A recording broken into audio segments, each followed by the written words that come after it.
Hey, Joanna, how are you? Thank you so much for having me. Well, thank you very much for coming on with us today. Here on the line, I have the famous Freddy Krueger of marketing, Danny Iny. And if you own a business, website or blog, or you want to start one, this interview is a must listen. You know what they say about reinventing the wheel. You don't have to. And Danny is the author of one of the best books online and is getting lots of attention and traction today. With everyone trying to get attention and traction, his book, Engagement from Scratch, How Super Community Builders Create a Loyal Audience and How You Can Do the Same, has over 88 glowing reviews on Amazon, and it's just exploding. He also has an amazing bio. Danny Iny has been an entrepreneur for longer than his entire adult life. He quit school when he was 15 to start his first business. And he's also worked with companies of all sizes, from the very huge Nokia, Google, to small businesses and entrepreneurs who are just getting started. He's the brain behind Firepole Marketing Training Program. And what you're going to find here is that Danny is very personable and approachable. It's very rare that an expert extends himself personally and enjoys working one-on-one with people to help them improve their marketing and to help them gain more loyalty and trust from their followers, and in addition, help make more money. Danny makes a point of responding to every email and message. So at the end of this interview, we will give his website information on how to contact him on Twitter, along with information about his book. Reading your bio, it says you quit school to start your business. And looking back on that, what is the most important lesson you learned as a beginner that you would share with others who want to start their own business? Well, as a teenager who, I just quit school as I was kind of starting my business for the first time, I was still living at home with my parents. It kind of gave me a platform from which I could try things and experiment things, and kind of the risk was a lot lower. I'm not recommending that anyone quit school if they don't feel that that's the right path for them, though I think it could be the right path for some people. I think the key thing is that you're not going to be enormously successful on your very first attempt at a business unless you're just incredibly lucky, but that's unusual. You're going to get things wrong, and that's okay. That's normal. That's the nature of the game. But it's always cheaper to make mistakes now than it will be later. So make them now, learn your lessons, and get rolling in the direction of greater success and greater abilities in the days and years to come. Talks about how you can build a loyal audience. You also have so many guest contributors like Danny Brown, who's the founder and partner of Bonsai International and a prolific blogger on Ad Age Power. He says in your book that he would have posted less frequently to his blog. What advice do you have about posting to your blog? Much the same advice, actually. I think Danny Brown is spot on in that area. I have people who reach out to me all the time. Every day I get emails from people who are basically saying, help me out. I don't know what I'm doing wrong. I'm publishing every single day, and I've only got 10 subscribers to my blog. What am I doing wrong? And I've got to tell them what you're doing wrong is publishing every single day when only 10 people are reading it. If you don't have a lot of people reading your blog, you've got to slow down, publish much less frequently on your own blog, and focus your energies and your efforts on the activities that are going to bring people to your blog for the first time. So that could mean writing and publishing on other blogs, larger blogs that already have a readership. It could mean other things that could get traffic to your site as well. What is one of the worst mistakes you have seen done to engage an audience that you don't recommend? Just to clarify, one of the worst things I've seen done in an attempt to engage an audience, or one of the worst things that people do to their engaged audiences?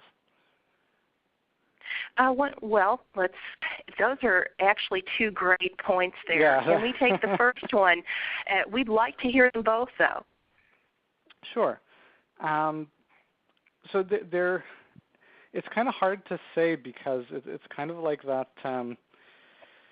I don't remember if it's Tolstoy or another one of the Russian classic writers who said that, all happy families are the same, but all unhappy families are unhappy in their own unique way. There's definitely something of a parallel in the area of engagement. Engagement done well is usually going to look more or less the same because, we're all the same as people. In terms of ways to kind of try to do it and screw it up, there are unfortunately many, many ways. It's kind of like saying, what are all the ways that someone unsuccessfully tries to become your friend? It's going to be the same kind of very lengthy list. Wow. One thing that I could give as an example, though, because I see it quite a lot, people talk a lot about how if you want to be someone's friend, you've got to add value. And it's true. It's incomplete, but it's true. Because we're not just friends with people who give us stuff. We're friends with people we like and we trust. So there's more to it than just the value part.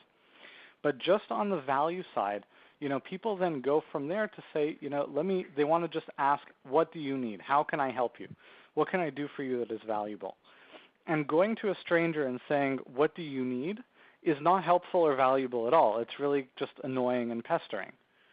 And so yes. you want to find out what your audience needs and give it to them, but you don't do it by just asking them. You do it by paying attention and observing their behavior. That's a point, because we see oftentimes, even on Facebook and Twitter, we see tweets and postings going out where people aren't observant of comments and or how it would get a reaction from their followers. So in that aspect as well, in terms of trying to strategize to write something or to post something on your blog or to engage somebody with it, what do you recommend that people do to be observant? Is it like watching the postings of their followers or researching other similar types of articles written?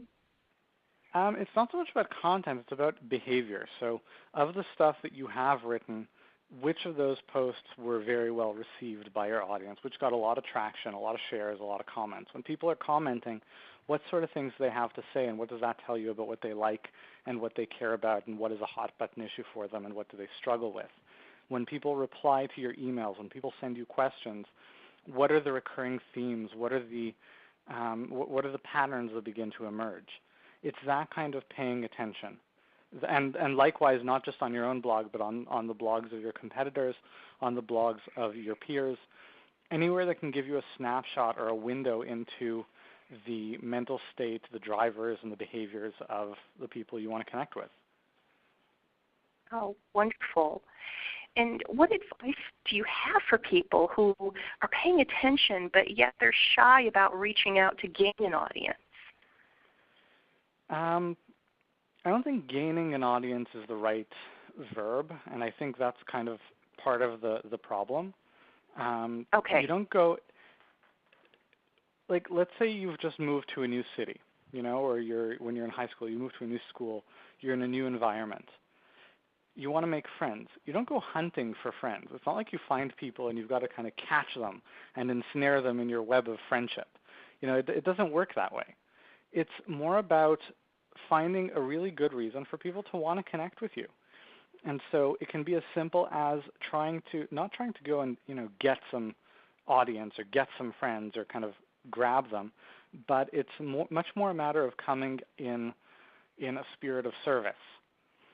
Showing up in the places that they're likely to see anyway, because, it's the same example. You're not going to post on your blog if you want to reach new people because new people aren't reading your blog, right? So let's say you post on a major blog that they are reading, and you try to offer something of great value. Don't write a post saying, hey, you don't know me, but I really just want to put out there that I'm incredibly awesome, and you should go back to my blog and be my audience. That's not how people think, and people don't want to see themselves as part of an audience, in kind of bold capital letters. They're people, and they have a connection with you. So if you offer your best advice, your best insight, you just put it out there and give people an opportunity to connect with you. It's not about going and getting people. It's just about creating the opportunity for people to connect and creating the catalyst to make them want to do it.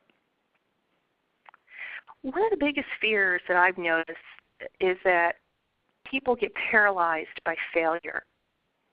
How do you handle failure and people judging you? Part of it is recognizing that it's a reality. It's going to happen.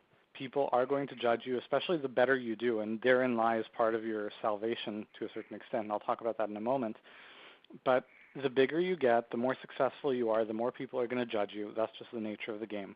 And it's not your job to please everyone. It's your job to please the people that you're connecting with who value what you're saying. So, kind of get used to it and don't worry about it is part of the answer. The second half of the answer, though, is that when what you're doing is trying to, quote unquote, build an audience, attract the interest of people that might want to connect with you in an ongoing on an ongoing kind of basis, if you do it badly, nobody will notice, right? What you're trying to do is get noticed. So if you don't get noticed successfully, nobody will notice. So it's actually the risk of being judged when you're starting out to do this if you don't do it well is pretty low, because if you're not doing it well, nobody's going to notice anyway. Absolutely. Absolutely. Well, Danny, can you tell us more about your services and your training that you offer? Sure. So Firepole Marketing is the source. It's the source. It's what we're kind of building it up to be, and we're doing pretty well at it, I think, for marketing education for business owners on the web. Some of it people pay for. Most of it is free. There's an enormous amount of content on the blog. We offer a lot of free training in text, audio, video.